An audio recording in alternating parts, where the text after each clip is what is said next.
Welcome to Reddit Revenge Stories. Did you know over 90% of people watch these videos but don't subscribe? If you enjoy stories of justice and payback, make sure to hit that subscribe button. It really helps the channel grow. And don't forget to like the video if you're ready for today's story. Let's get to the story. My name is Adil. I'm a software engineer, the kind of man who likes systems, structure, logic. I believed in predictability and plans. I believed in my marriage. I believed in Sana. Sana and I met 7 years ago through mutual friends. She wasn't the loudest in the room, nor the flashiest, but she had a quiet confidence about her, a thoughtful way of listening, and when she smiled, she meant it. We married after a year of dating. Life wasn't always perfect, but it felt real. We laughed, we argued, we built routines, we supported each other, or so I thought.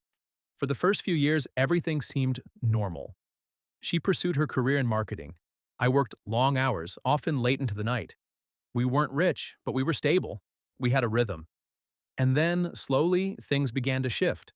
It started subtly: missed calls, delayed replies, weekend plans that didn't include me, late meetings. I told myself not to overthink.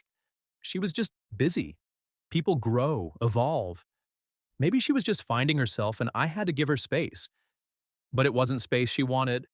I noticed her phone habits changing. She guarded it like a hawk. Notifications were always on silent, and whenever I'd casually ask, "Who was that?" she'd answer too quickly or too vaguely. One night I got up to get water around 2 a.m., and I saw her sitting on the couch in the dark, lit only by her screen. When I called her name, she jumped like a thief caught mid-act. That moment stuck with me. Still, I didn't accuse, I didn't snoop, I tried talking instead. "Is everything okay between us?" I asked one evening. She didn't look up from her laptop. "Why would you ask that?" "You've been distant." She paused, then gave me a smile that didn't quite reach her eyes. "I've just been tired lately. Work's been overwhelming." I wanted to believe her, so I did, until belief became denial. It wasn't one big reveal, it was a series of small confirmations. One evening I found a receipt in her jacket pocket for a dinner reservation. The date matched the night she claimed she was out with colleagues. I checked our shared calendar. There was no meeting, no company event, and the restaurant was one we had always said we'd go to together for a special occasion. She'd gone without me, with someone else. I didn't confront her, not yet. I needed more than suspicion. I began paying more attention. I never hacked her phone. I never installed anything shady. I just became observant. I started noticing names that popped up often, especially one Zion. She mentioned him once or twice. "He's just a colleague," she'd say. "He's harmless." I Googled him. He wasn't harmless.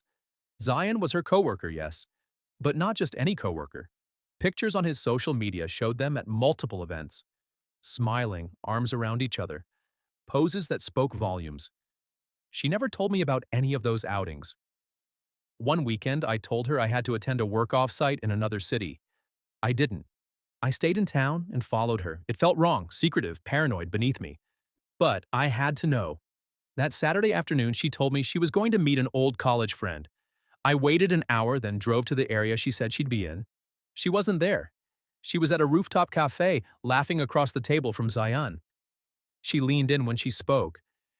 He reached out and touched her hand once. She didn't pull away. I watched from my car across the street. I didn't cry. I didn't storm over. I just stared.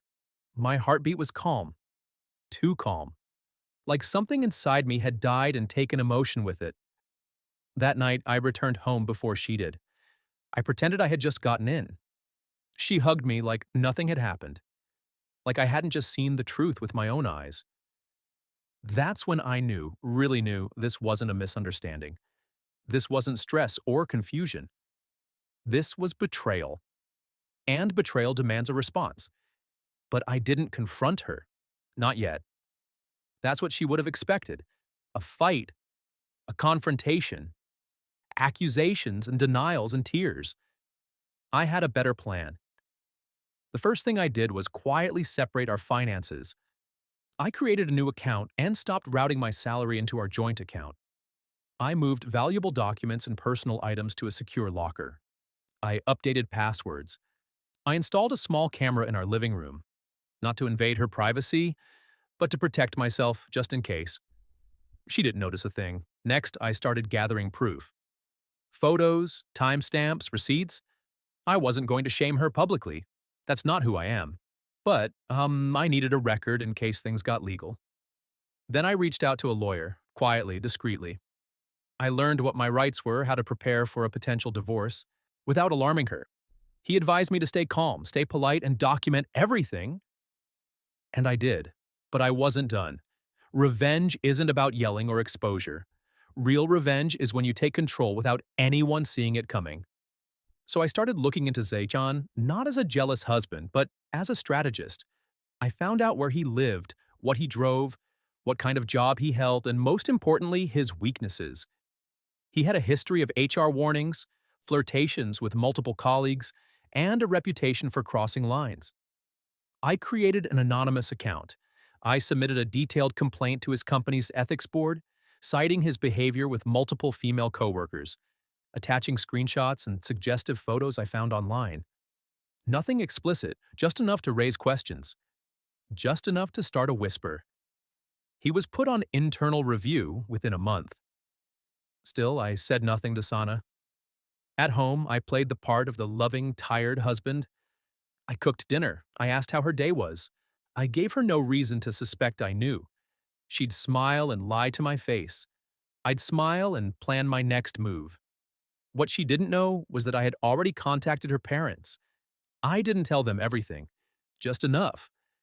Her father, a man of quiet dignity, was stunned. Her mother cried. They asked me not to act rashly. I assured them I wouldn't. I had no intention of ruining anyone's life.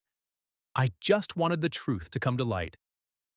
One day, while she was out, I took her laptop, one I had gifted her, and found what I needed. Emails, messages, plans. She was preparing to leave me, but not just yet. She was waiting for Zion to figure things out. He wasn't ready. He wanted her, but not the baggage of a divorce. Pathetic. I copied everything to a drive. And then I waited. Because revenge, like justice, is best served in silence and on your own terms. I kept playing the perfect husband. Every morning I kissed her on the cheek as if nothing had changed. I made her breakfast, shared casual conversations, and offered her help with her projects. All the while, she thought I was still unaware of everything. But in reality, every smile I gave her was part of a carefully calculated strategy. Zion, her secret partner, was the first piece I targeted. The HR investigation I triggered at his company was already underway, and I followed the developments silently. I'd created a believable pattern of misconduct based on publicly available hints and photographs. His flirtations weren't a secret. They just hadn't been organized into a clear timeline until I did it. He had no idea who exposed him, and Sana never suspected a thing. She thought it was coincidence. Bad luck. Maybe karma. She had no idea karma had a name, mine. Then I began turning her world inward. I started quietly pulling away from our mutual friends. If someone asked why we hadn't shown up to a gathering, I'd reply with a vague, Sana's been busy lately, lots of late nights.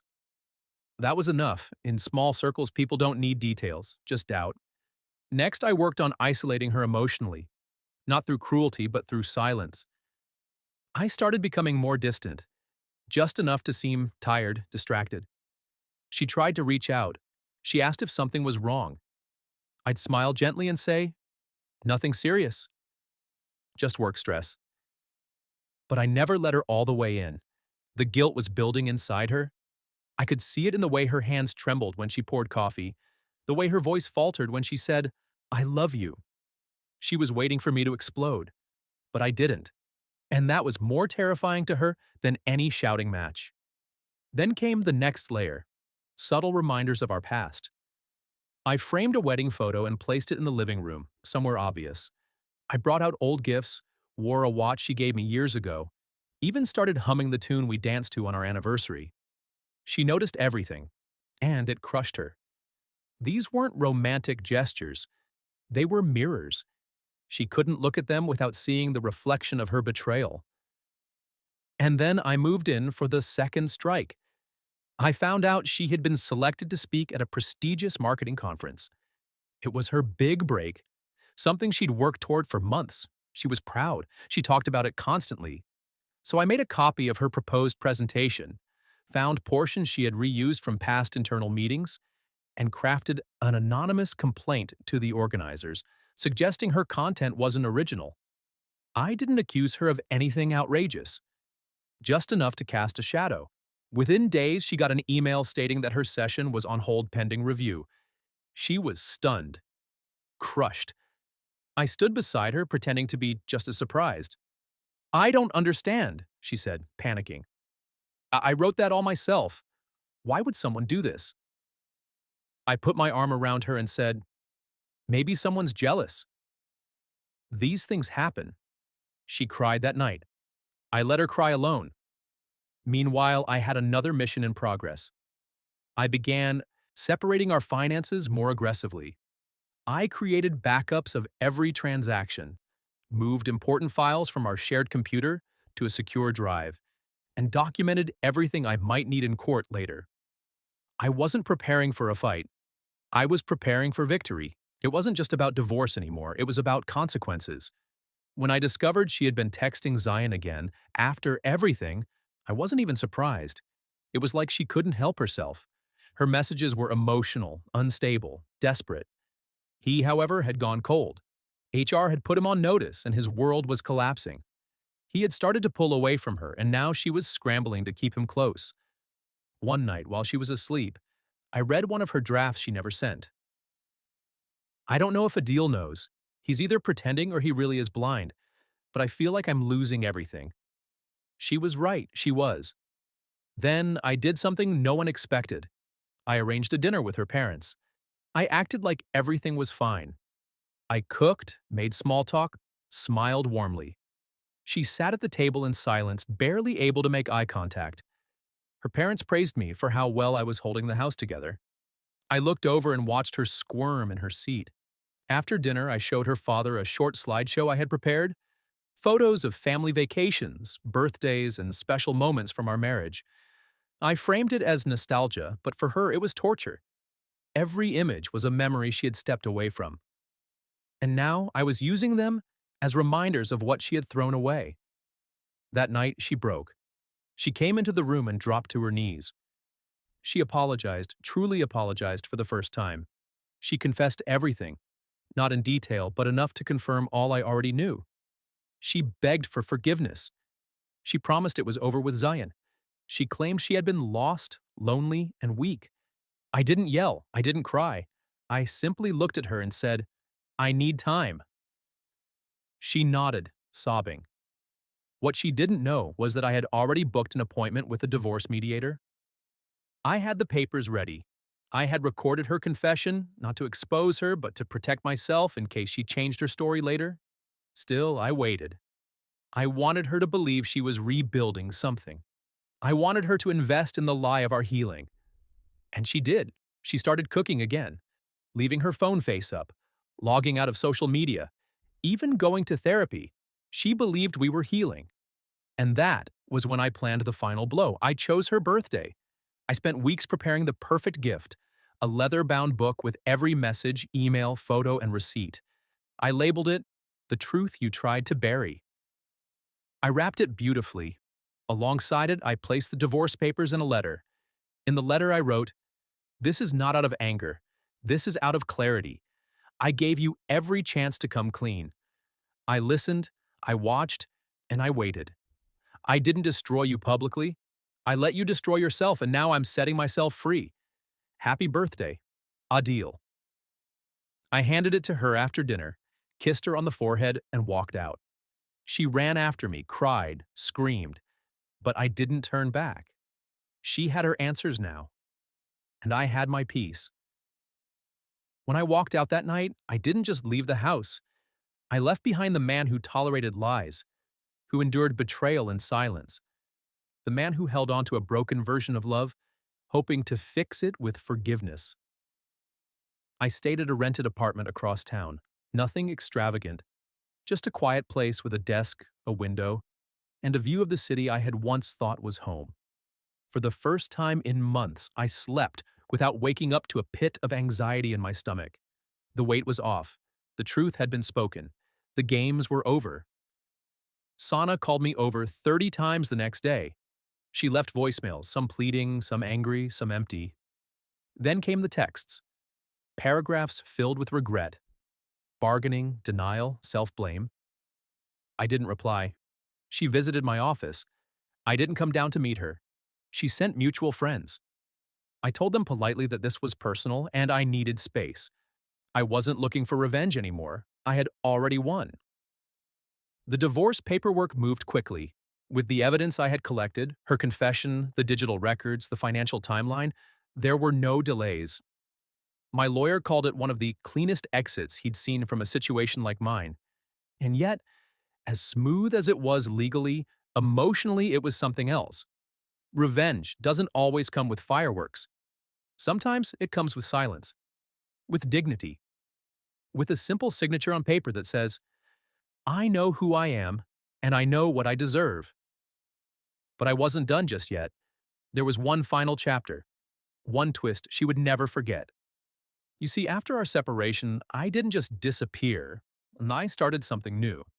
I had always wanted to build a platform, a mentoring group for young software developers from underprivileged backgrounds. I'd talked about it for years, but life always got in the way. Now I had time. And more than that, I had motivation. I launched it under a new name. I didn't put my face on it immediately. Instead, I worked behind the scenes, networking, partnering with educational NGOs, and slowly building something meaningful. 6 months after the divorce was finalized, my platform was featured in a major tech article. It talked about our rapid rise, the stories we were telling, and how we were changing lives. The journalist wanted to feature the founder, me. I agreed. That article made waves, not just in tech circles, but in local media. And it landed right in front of Sana.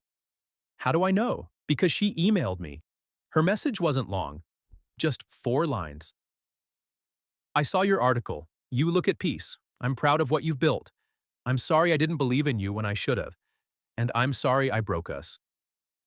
For a second, I sat there staring at her words. They weren't manipulative. They weren't dramatic. They were just sad, honest. I believed her, finally. But it was too late. I didn't reply.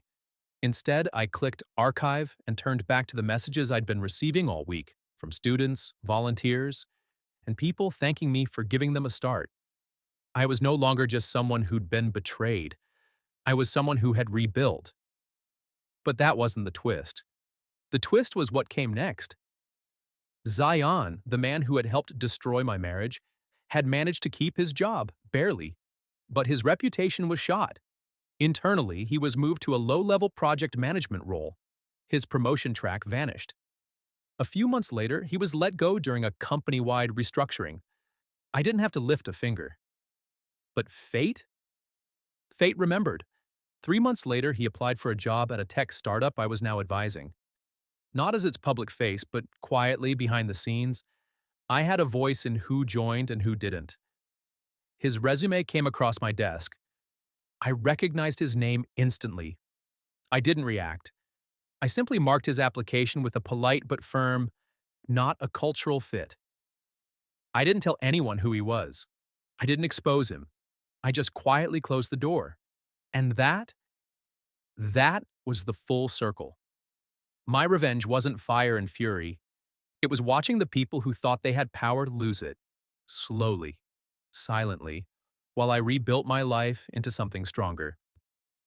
As for Sana, the last I heard, she left her marketing firm. She moved back in with her parents for a while. She took a job at a smaller agency. From what friends say, she doesn't talk much about me. And that's fine, because she's no longer a chapter I reread. She's a lesson I've learned. And what did I learn?